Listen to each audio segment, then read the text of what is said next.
Hello, class, and happy week 5 to you all.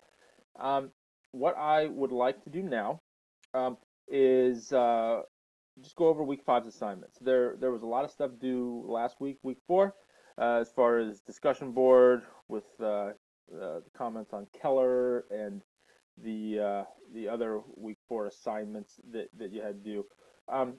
What we're probably going to do is Rachel, TA, and myself are going to put up some of the good highlights of you guys that turned in some assignments that were really positive on all three of those fronts, and then just tell you why we thought those were good examples if you guys are wanting to go back and see kind of where you stood and if you were going in the right direction with those assignments. However, Rachel in particular is currently traveling, moving her life out here to Fuller in Pasadena. So that might take a little bit of time. So if we don't get you the feedback in terms of you'll still get feedback on most of assignments and discussions, but in terms of me posting stuff for in the announcement section, it might be a little bit of time. But if you have specific questions about any of the feedback we gave you on your particular assignments or discussions in the last couple weeks, and you're not seeing anything that we're posting in the announcements that helps resolve maybe any of those questions you had, please just email me or Facebook me, and I'll get you an answer or clarify anything you need ASAP. So this week, let me just run through these assignments because it takes a little bit of time to get through them. So let's not waste any time. You're reading as usual. There's your textbook. And then there's the PDF that you need. Again, the additional required readings this week, meaning that you do need to read them, are right here. These are just PDFs. You have to hit this one and this one, Hebrew Poetics handout. And then notice that we have skim the rest, meaning that like there is a lot that you don't have to read word for word here. This is to help you with some of the assignments and so forth that you're working on. Now, first off, there's no discussion board this week. It's a little bit confusing how it mentions it here. I know it says item not available, and then it says to click the title to participate in the week discussion. All that is the course designer here forgot to just put that we have no week 5 discussion board. That's really what it needs to have. There is no discussion board for week 5, okay? And then for 6.1 and 6.2, you can read through these and start thinking about them, but as usual, you do not need to start working on them this week. So unless you're working ahead and have like some burning questions you need clarified for them, don't worry about that. Just focus on 5.1 and 5.2 this week. We've divided the assignments up so that you really only need to work on that week's stuff that week. And this week is week 5, not week 6. So in week 5, the covenant enforcement worksheet. Let's flip that open here. Here we go.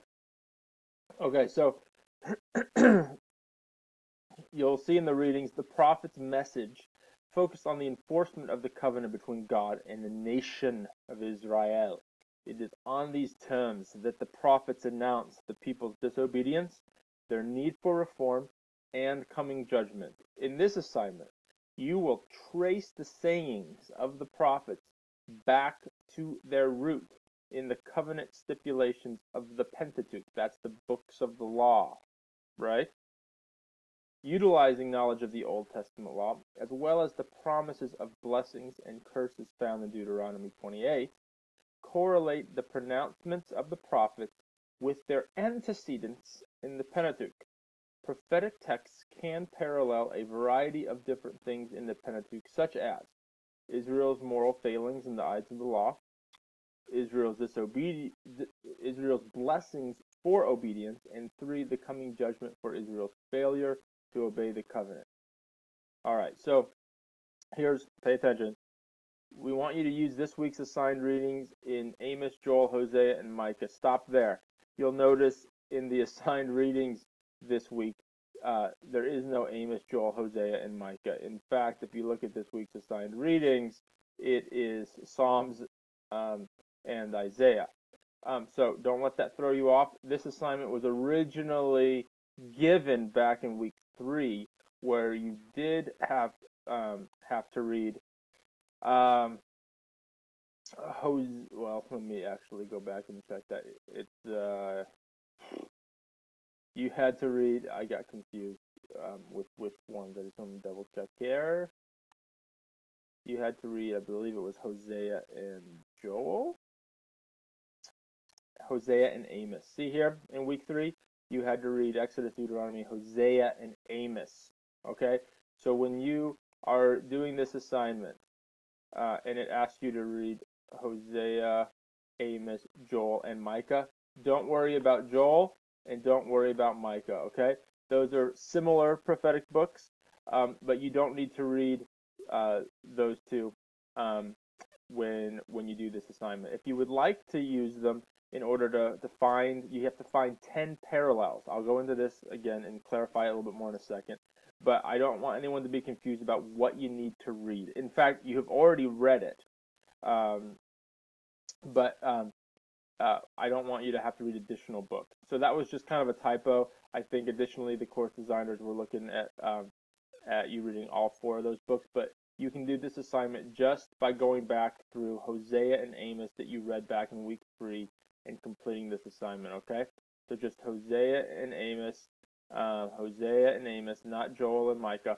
And in that you need to find 10 parallels and record them in the table provided below. All right, so here's the table provided below, okay? There must be at least 1 entry from each book and 2 entries from each of the categories of parallels given above. Each entry is worth 10 points. See the examples given in the table below for more details.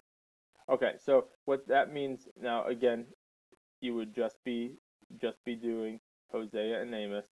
So you have to have at least an entry from each book. Obviously, it's probably going to be quite a few more than that from each book, but at least 1 from each book. And then 2 entries from each category. So these are the categories. All right. So what you would be doing here, as you can see in this example, the prophetic passage they found was Hosea 4:2. There is swearing, lying, murder, stealing, and committing adultery. They break all bounds, and bloodshed follows bloodshed. Well, so it says here. What you're doing here is covenant law parallel in bold in short explanation. So the prophet here records God's accusation of Israel's clear moral failure, though the ethical missteps can be traced to many places in the law. Swearing, lying, murder, stealing, and adultery are all part of the 10 Commandments, Exodus 21:17, right? And then they say there are 2 parallels here. Well, so we're going on to the next one. Let me see. They didn't actually do bold, so they should have put this in bold because we're asking you, right, to what did we say? The bold part.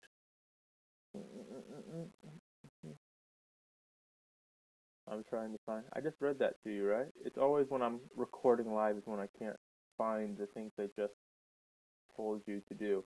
So ultimately, what we're looking for in these examples, right, is you're pointing out, okay, where's the passage that you found one of these 10 examples that you're going to find, right, or 10 parallels, and then on the right side you're showing the covenant and law parallel. Okay. Oh, here's where it says in bold. Okay.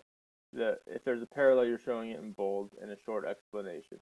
So you can see how they in this one there were 2 parallels, and they show the Deuteronomy thing. Here they should have gone back and probably like put Exodus in bold, and they forgot. But the point is that some passages have 2 parallels. Okay, so those are the examples. But ultimately, what you're doing is you're looking at the reality that when you look at the prophets, in this case, you're going to be looking at Amos and Hosea, right? As you read through them, you're going to think back to what you have read and know now of the Old Testament law and the promises of blessing and curses found, such as in Deuteronomy 28, and how that correlates directly to the pronouncements of the prophets that you see in this case here. So how are what you're seeing in Amos and Hosea tying back to the stuff that you see, in the Pentateuch? Particularly in Deuteronomy 28. It doesn't have to be Deuteronomy 28, right? They can, and here we're giving you specifically of how they parallel. Three basic ways: through Israel's moral failings in the eyes of the law, blessings for obedience, and three, the coming judgment for Israel's failure to obey the covenant. Those are kind of the three different types of prophetic texts and how they parallel to things in the Pentateuch. All right, so here in this case it has a couple parallels. So you would want to point that out. You want to go back to what the parallel is. What is it tying back to in the Pentateuch? In the first four books, usually going to be like a lot in Exodus and Deuteronomy 28 specifically, right? But here they point out in Genesis and that sort of thing, right? So any of the books of the Pentateuch that it ties back to. So you see this prophetic passage, find these passages in Hosea and Amos and tie them back to the Pentateuch essentially, and then you're also going to point out what kind of parallel it was, right? Okay, so that's it. In fact, here I want it to be really clear which parallel you're using. I would actually like it if you went ahead and wrote, like if you're tying back to this parallel, write Israel's moral failings in the eyes of the law. See how it could have been a little bit more clear at which parallel they were doing, right? So I would prefer if you go ahead and just write that in the section that you're talking about the parallels, and then write your explanation next to it. Okay? Does that make sense? So it's actually quite simple. You're just going through, and you can see, like, if you were going through Hosea, you can find, you can't use those now, but you can just go right through Hosea and Amos. Are short books. Just start going back, reading through them, and then tie the pronouncements essentially that those prophets are making back to things that you see in the Pentateuch. Okay, so really cool exercise actually, and helps you put kind of big picture together. How are these dynamics of what we're hearing about the standards and the covenants that God is making with His people? How are the prophets drawing them back to these covenant promises? It's like, this is really what the prophets are doing, is saying, hey, Israel, remember who you are, remember who your God is, and remember what you were birthed into as a family, as a nation of Israel. This is who you are. Don't forget it. And this is how you're screwing it up. This is how you're bringing judgment upon yourself. And this is the pure and blameless and holy God that you serve. And this is the people that you're supposed to be being. And that's what the prophets are doing. They're tying them back. They're not just saying, hey, you guys are bad guys. Bad. Like, anyone can be a doom and gloom prophet. You go into any cesspool of debauchery on earth, and you can go, oh, you guys are bad, and it's just bad and sinful. The prophets weren't just reminding them that they're bad. They're tying them back to a standard. They're tying them back to the holiness of God and the purpose that they were meant to be as a people, and how they were missing out on their calling and their purpose as a people. So that's what's going on here. So enjoy that assignment. That is all I'm going to say on that one. So that's here. I'm still in week 3. Okay, so back to week 5. That was the covenant enforcement worksheet. Now the understanding psalm genre worksheet is right here. In this assignment, you're going to study a list of psalms and identify their genre in the table below. So the point is that you can have several different types of within the psalm genre, such as wisdom. You'll see here in a second. Okay. So after identifying the genre of the psalm, give a defense of why you believe the psalm to be the genre you chose. See the example below for more clarity and direction. The assignment will be graded according to the accuracy and strength of your support for the genre of the psalm. Each psalm classification is worth 5 points, 2 for the genre, 3 for the supporting evidence. So essentially, if you give good supporting evidence here, but you kind of missed the genre, but you obviously, you were, it at least seemed like, okay, this might not have been wisdom, but you kind of explained how one could construe it as wisdom, you'll get 3 of the 5 points. So the idea here is that you're not just going to get 5 points taken off, and then we're not just having you do random psalms. We're giving you specific psalms. So Psalm 1 is what? Psalm 2 is what? 3, 8, 69, 105, 110, 137, 148. All right, and you're going to say what genre it is and why it is that genre. So in this example, for wisdom, the reason why Psalm 1 is a wisdom genre is the psalm is clearly a wisdom psalm due to its clear overarching message on how to live a wise and happy, blessed life. The language of the psalm reflects the wisdom genre with the proverbial use of the righteous and the wicked through the psalm. The main topic of Psalm 1 is certainly wisdom, as it reflects on the question of the fates of those who are righteous or evil. Okay, so you can see here that's not just like it's wisdom because it talks about wise stuff, and that's all you write. This is several sentences that really describes why this is a wisdom genre. So that gives you kind of an idea of about how much explanation we're looking for. Not a page by any means, but more than a couple words. It's more than a tweet. It's more than a tweet, guys. So that's about how much we're looking for. So yeah, you're essentially just going through these different psalms, deciding what genre it is and why. So going back to this week. So this is that's not what I wanted to do. Let's go back to week 5. You're gonna obviously have to do your reading before doing this assignment. You're gonna go back to week 5 for me, please. No. Let's see if this one will go to week 5 for me. You're gonna have to do your reading on the Psalms, obviously, before doing the assignment. So we have you reading Psalms, obviously, this week. We have basically everything is kind of steered around the Psalms this week. So you're gonna have to read the stuff from Spencer and Meek. You're gonna have to read the stuff on Duval and Hayes. That's gonna explain the types of genre of Psalms and so forth in the reading. And then Dictionary of Old Testament Prophets, Hebrew Poetics handout. That's going to definitely help you with this assignment if it'll open for me. All right, well that's opening. Just ancient psalm types heading. So that's also going to be helpful. Please do both. Read both of these, all of these handouts before completing the assignment. I don't know why my computer is so slow. I was going to kind of walk you through it if it was going to let me open. Apparently it doesn't want me to open them.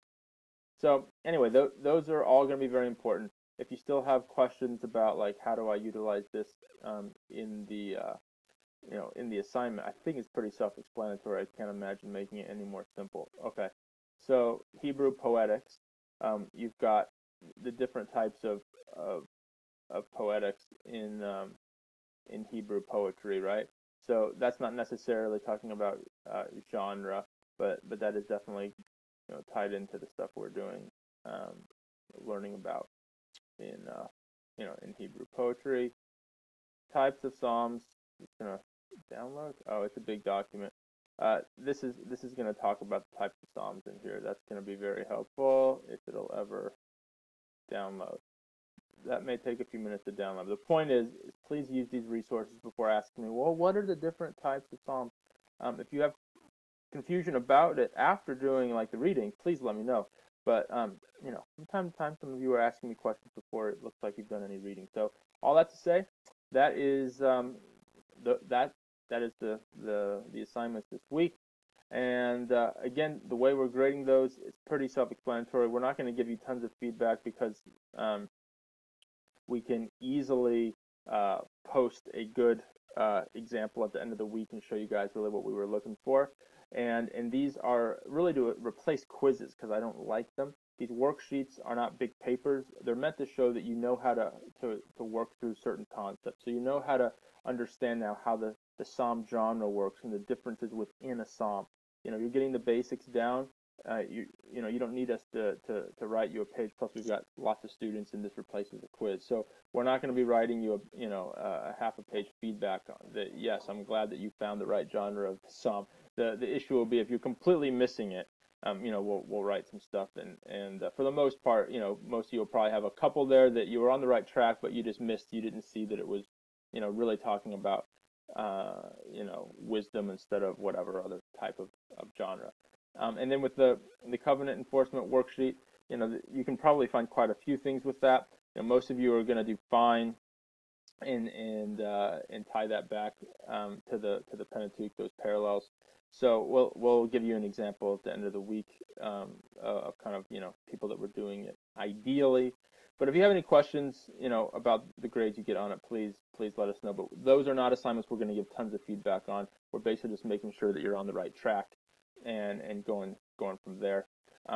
You'll get more obviously feedback on the bigger papers assignments. So all right, if you have questions, let me know. Have a great week. Talk to you soon.